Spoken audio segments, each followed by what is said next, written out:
Hello friends, and welcome back to our Daily Women's Devotional. I am Loved, edited by Carolyn Rathbun-Sutton.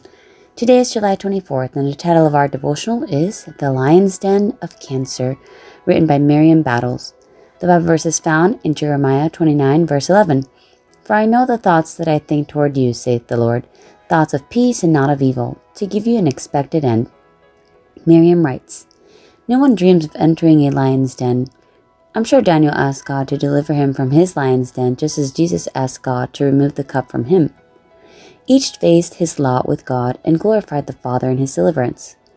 That can be our experience too. Facing our lion's den with courageous faith and complete dependence on God is a choice you can make. I had such an opportunity when I was diagnosed with cancer. I prayed it would disappear miraculously, but it didn't. I prayed I wouldn't have to take chemo, but I did. Initially, I was cleared for radiation only and was delighted. Then the call came. My team of doctors had recommended chemo. I wasn't in agreement and proceeded to prepare for 6 weeks of radiation. We had agreed my cancer was small. No cancer was found in my lymph nodes. I had maintained a healthy lifestyle and I'd never smoked.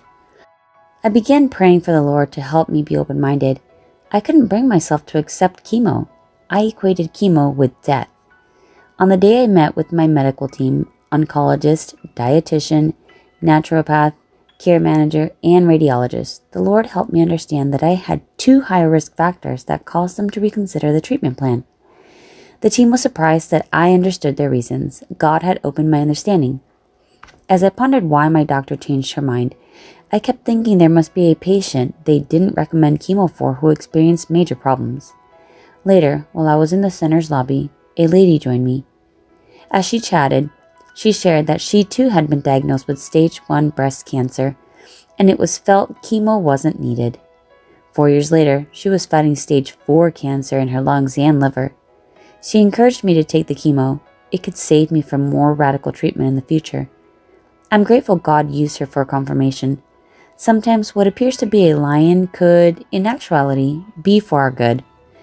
God gave me the strength to accept his plan, although it was difficult.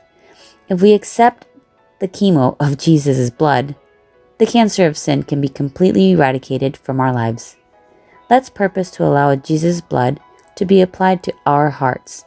His expected end for us is to enjoy eternal life with him. Miriam Battles currently resides in Huntsville, Alabama, United States of America, where she serves at Oakwood University as a development officer and customer care coordinator.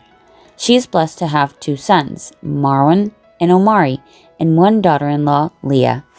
When I think about it more closely, cancer is like the sin in our lives, wreaking havoc worldwide. But if God has the ultimate treatment, the treatment that is going to cure us, the chemo for our sin, why would we want to fight him for it? Why would we rather deal with the cancer ourselves than have the treatment that God gives us? Let's remember that God has the life-saving treatment that we all need.